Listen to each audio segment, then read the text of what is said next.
დღეს ხვალ და სამუდამოდ ჩვენ ყველანი ჩარლი კირკი ვართ.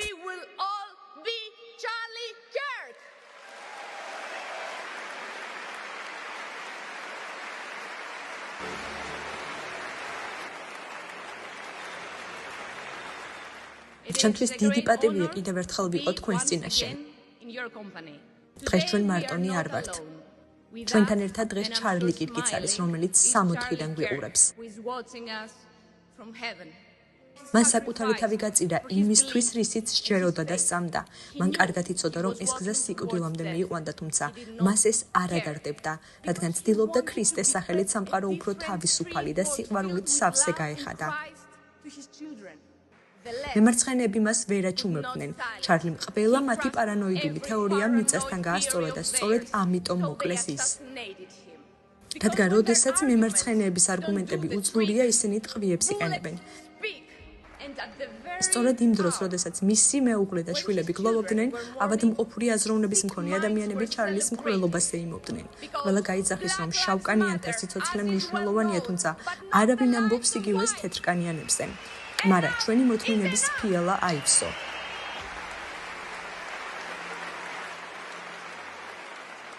ევროპა თვითმკვლელობის პროცესშია. ეს აღარ არის ჩვენი წინაპრების მიერ დატოვებული ევროპა.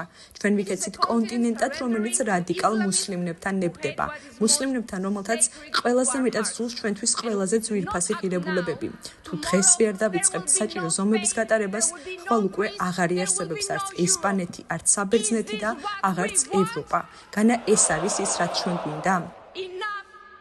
კმარა, დააკავეთ ან დაადეპორტეთ ყველა არალეგალი, ჩაკეტეთ საზღვრები, აღარ გასცეთ თავშესაფრის უფლებები, დახურეთ მეჩეთები და აკრძალეთ ბურკებით სიარული. თქვენ აქ არავის დაუპატიჟები ხართ და არავის სურს თქვენი აქ ყოფნა. შორს ისლამი ქრისტიანული ევროპიდან.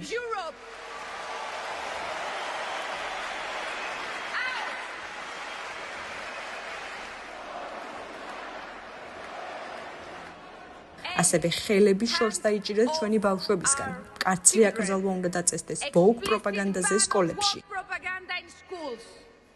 ჩვენ გვინდა, რომ ჩვენი ქვეყნები ძლიერები იყვნენ, ამაყი და დაცული მოქალაქეებით.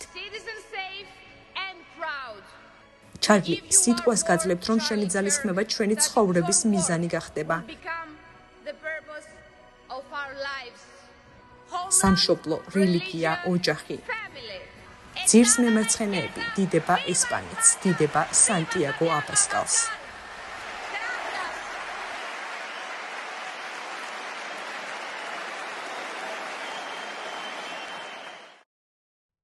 გამოიწერე და გაიგე ამბები ლიბერალური ცენზურის გარეშე.